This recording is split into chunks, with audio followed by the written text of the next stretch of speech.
أعوذ بالله من الشيطان الرجيم. بسم الله الرحمن الرحيم. الحمد لله والصلاة والسلام على رسول الله. درس كتاب جواهر الأدب من خزائن العرب 25. نویسکار سلیم ابراهیم صادر. ورگر ترجمه عبدالعزیز خطیب. الفصل الثاني عشر في المودة والصداقة. بشا 12 در حق دوستی و حوالی دا. قال علي بن أبي طالب: الرجل بلا أخ كشمال بلا يمين. علي كره أبي طالب گوتیا.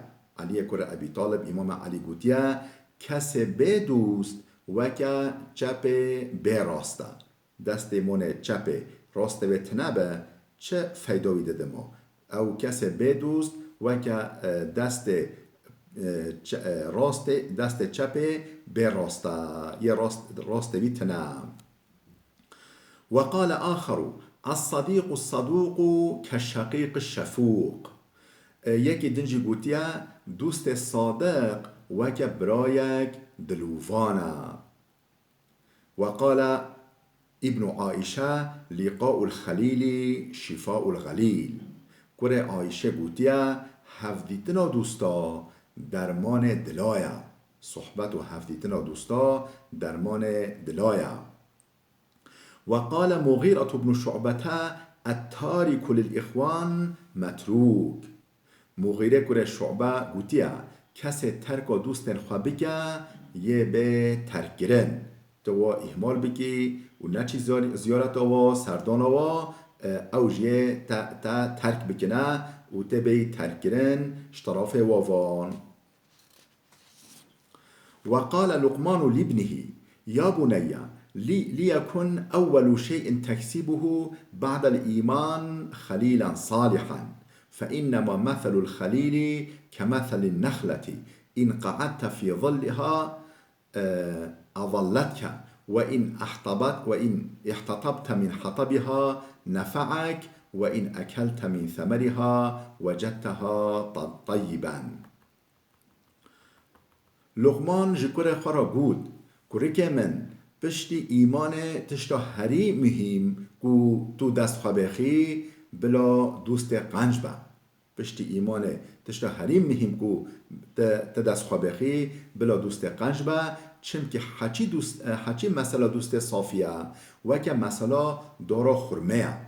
تو رونی برسه هوه یه تا هونک بکه. تو داراج ببری یه تا گرم بکه. تو جی فیکیه و بخوی یه طاما دوتا خوش بکه. وقيل لقاء الصديق الوفي روح الحياة وفراقه سم الممات.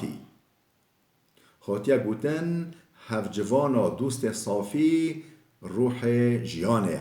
هف جوان و هف صحبتیا دوست صافی روح جیانه.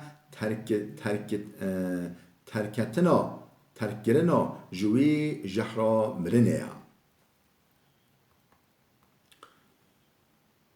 وقال الثعالبي: وكتب بعضهم للصديق له: جسمي معي غير أن الروح عندكم فالجسم في غربة والروح في وطني. یکی جدوست خورا هولی نویسی بدن من لنک منه لروح من لجم دیا. بدن من لخربت روح من لمالا خویا.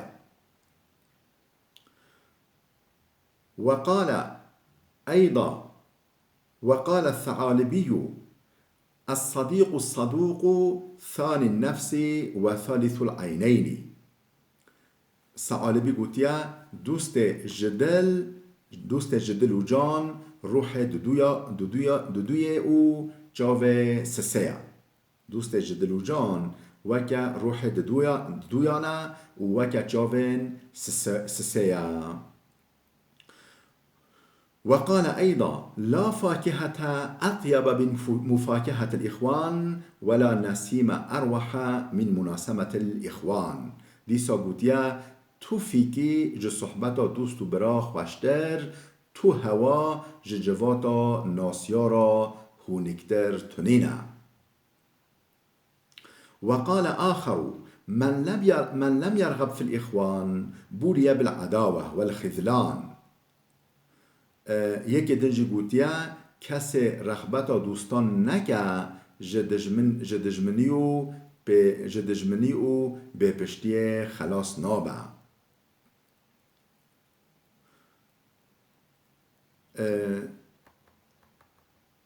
وقال العتبي لقاء الإخوان نزهة القلوب. عتبي گوتیا هفدیتنا دوستا بهنوکرنا دلانا. وقيل من اتخذ إخوانا كانوا له أعوانا. هاتیا گوتن کس دوستا جخوا را چکه اوریکارن خوا زیده دیکه.